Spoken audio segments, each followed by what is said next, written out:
بھائی رفع الیدین تو نماز کا حسن ہے، حضور نے حکم دیا ہے جی، حکم کتنے ہے؟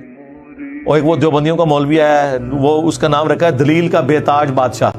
اس کے تاج کے ساتھ جو میں نے کر دیا ہوا ہے نا، وہ کہتا ہے جی میں اتنے لاکھ انعام دوں گا کوئی رفع الیدین کا حکم دکھا دے۔ سرکار ہم انعام نہیں لیتے، آپ سے آپ کی آخرت کا سوال کرتے ہیں کہ توبہ کریں اپنے اس جھوٹ کے اوپر۔ ہم دکھاتے ہیں رفع الیدین کا حکم بخاری مسلم سے، لیکن پہلے آپ بات کو سمجھیں، یہ ایک مقدمہ ہے۔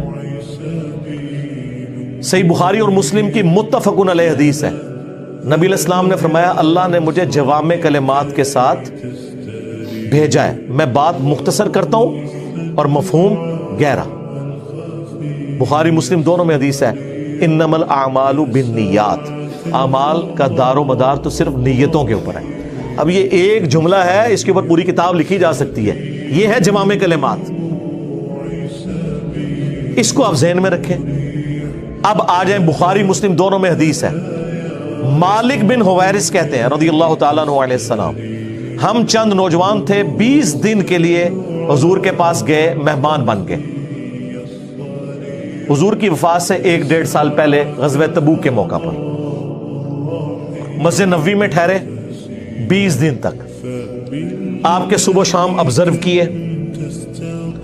جب حضور نے دیکھا نا کہ اب ہمیں گھر کی یاد ستا رہی ہے، تو اچھے ٹیچر کی یہی نشانی ہے کہ اس سے پہلے کہ کوئی اکتا جائے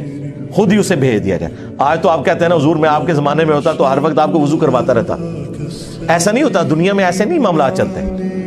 تو وہ کہتے ہیں ہمیں اپنے ماں باپ یاد آنا شروع ہو گئے، تو حضور نے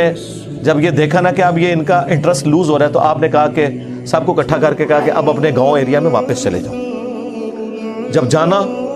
تو جب نماز کا ٹائم ہو تو تم نے مجھے 5 وقت نماز پڑھتے ہوئے دیکھا ہے، ان اوقات میں تم نے نماز پڑھنی ہے۔ ایک بندہ اذان دے گا جو زیادہ قرآن جانتا ہے اور عمر میں بھی بڑا ہو، وہ تمہاری امامت کروائے، اور صلو کما رأیتمونی اصلی، اور نماز تم نے ویسے پڑھنی ہے جس طرح مجھے تم نے نماز پڑھتے ہوئے دیکھا ہے۔ کلیئر ہو گیا؟ یہ جملہ آپ کسی انٹرنیشنل عدالت میں بھی لے جائیں تو وہ آپ کے علماء کی جہالت کے اوپر ہنسیں گے کہ اس کے بعد رسول اللہ کو یہ کہنے کی ضرورت ہے کہ جب نماز شروع کرنا تو ہاتھ کانوں تک اٹھانا، جب رکوع میں جانا تو ہاتھ کانوں تک اٹھانا، جب رکوع سے سر اٹھانا تو ہاتھ کانوں تک اٹھانا، سبحان ربی العظیم رکوع میں پڑھنا، سبحان ربی العلیٰ سجدے میں پڑھنا، فجر کے 2 فرض پڑھنا، زور کے، یہ سارا کچھ آپ کو کہنے کی ضرورت ہے جو لوگ 20 دن سے حضور کو دیکھ رہے ہیں۔ اس کے بعد صرف ایک ہماری ذمہ داری ہے کہ جس شخص کو حضور نے یہ کہا نا تم نے نماز ویسے اسٹیبلش کرنی ہے جس طرح مجھے تم نے دیکھا ہے، ہم اس شخص سے یہ بتا دیں کہ حضور کو نماز پڑھتے ہوئے اس نے کیسے دیکھا ہے، پھر کام ختم ہو گیا نا۔ رفع الیدین کا حکم آ جائے گا نا بیچ میں، جب آپ نے کہا تم نے نماز اس طرح پڑھنی ہے جس طرح مجھے پڑھتے ہوئے دیکھا، جوامع کلمات ہو گئے۔ تو سرکار مالک بن حویرث سے پوچھ لیں، بخاری مسلم دونوں میں موجود ہے کہ مالک بن حویرث رضی اللہ تعالیٰ عنہ کہتے ہیں کہ جب نبی علیہ السلام نماز شروع کرتے تو دونوں ہاتھ کانوں تک اٹھاتے، بخاری میں صرف ہے کہ اٹھاتے، مسلم میں ہے کانوں تک، اور بخاری میں عبداللہ بن عمر کی جو حدیث ہے اس میں ہے کندھوں تک، ہتھیلیاں کندھوں کی سیدھ میں، انگلیاں کانوں کی سیدھ میں، یا یوں بھی اٹھا سکتے ہیں، کانوں تک اٹھاتے، اور رکوع میں جاتے وقت کانوں تک اٹھاتے، اور رکوع سے سر اٹھاتے تو کانوں تک اٹھاتے۔ مالک بن حویرث